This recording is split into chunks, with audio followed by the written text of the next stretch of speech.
Hey, what's up, you guys? My name is Liz, and as you can probably tell from the title, this is going to be about rescue dogs. In particular, adopting rescue dogs that have kind of a troubled past.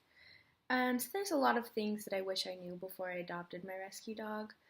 I've had my dog Calvin, who is running around in the background. I've had him for about a month now, and there's just some things that I wish I would have looked into before I adopted him. Um, I'm sure there's a lot of stuff on there on the internet kind of about rescue dogs, but in particular, this is just kind of my experience. To preface, I have always had dogs growing up. I have a place of my own. I was really excited to get a dog and kind of just looking into different options. I knew I wanted to get an adopted dog, not a dog from a breeder or anything like that. So I kind of started looking into different companies like Find My Pet, things like that, like kind of third party options that help you find dogs at different either like shelters or different rescues. So I actually had been talking to someone at I think it's some other shelter in LA, but basically they had a bunch of dogs that were from the Korean meat trade, and I had sent a video of my house and kind of showed how much space we had, kind of our patio situation, and I was trying to get someone out for a home visit, and then they just stopped responding to me. So I kind of went back to looking online, and I found my dog Calvin. So I messaged the lady about it probably at like 10 o'clock at night. She actually responded back right away. Calvin.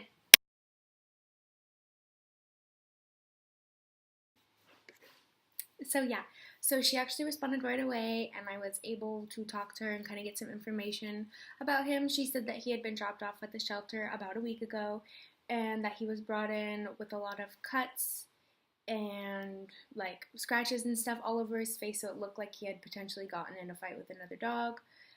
She also said that his owners that dropped him off said that he was a little um, like timid with people and not really like warm and open.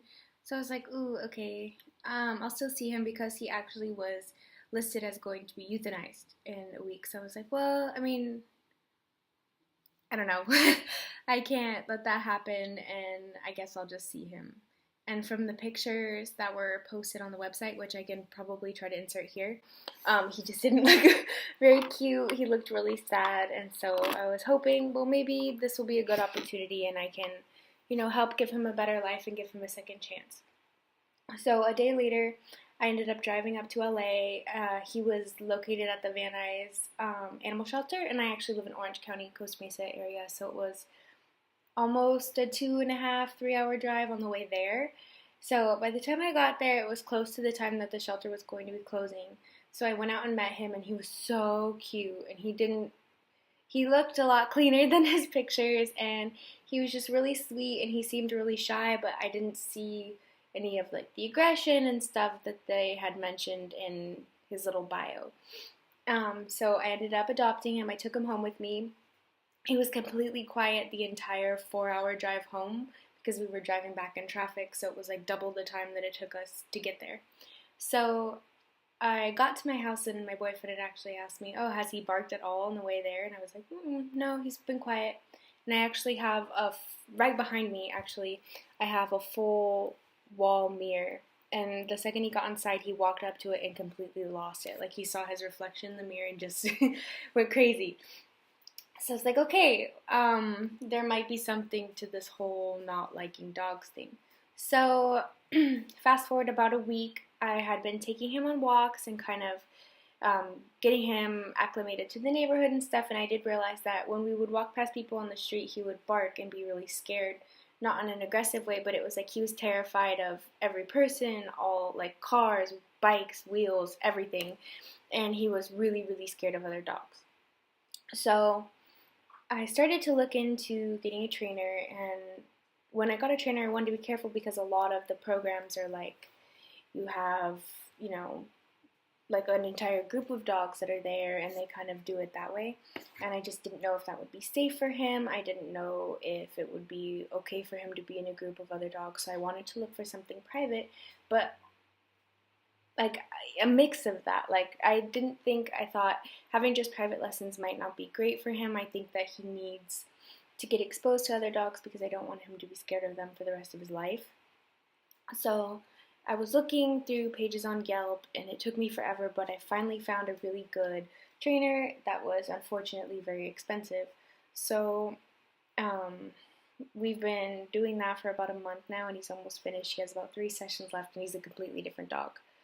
So I think with a lot of training it can help, but here's some of the stuff that I wish I knew is that if you get, like, there's all sorts of rescue dogs. There's older dogs, there's dogs that are maybe given up because their owner passed away or something like that. And so if they have had a good past, then maybe it's a little bit easier of a transition. But if you're looking to get a rescue dog that maybe has a more difficult or challenging past, that's something to really look into because it is a constant every single day having to be on him, having to be on top of training. When you go for walks, you can't have headphones in, you can't be on your phone. It's a constant focus of checking your surroundings and always having an eye open for what could potentially be something that could trigger him and cause him to, freak out or get anxious. And it's a big commitment to being able to take the time to properly train him so that he does have the potential to kind of have a better future. So if that's not something that you know that you have the time to be able to take him to training, to to implicate those trainings into your daily walks around the house, all that type of stuff. And then also, if you're living with other people, you need to make sure that they're able to commit to kind of following through on that as well. So that's something that you need to think of before you're getting a rescue dog. Also, if it is a training thing that you're going to require, the type of training that has to deal with behavior modification is oftentimes a lot more difficult, and it also is a lot more difficult with an older dog. With puppies, it's pretty easy to get them to kind of relearn things, but when you're dealing with a 2-year-old dog or older, my dog, when I rescued him, he was 2 years old. It's a lot harder to teach an adult dog, or at least a farther end of a puppy, to learn new habits. So that's something to look into.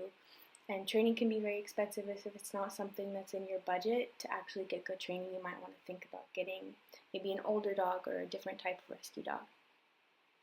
On top of that, just think about how much time you have. Think about how much time you spend at work, how much time that you're able to get home. If you do end up going on vacations and stuff, I am a person that likes to travel a lot, and I have realized too that because of his behavior, I can't really drop him at a lot of little doggy daycare type things or have a house sitter. If it was a house sitter, it would have to be someone that I had pre-introduced because he is very shy around people.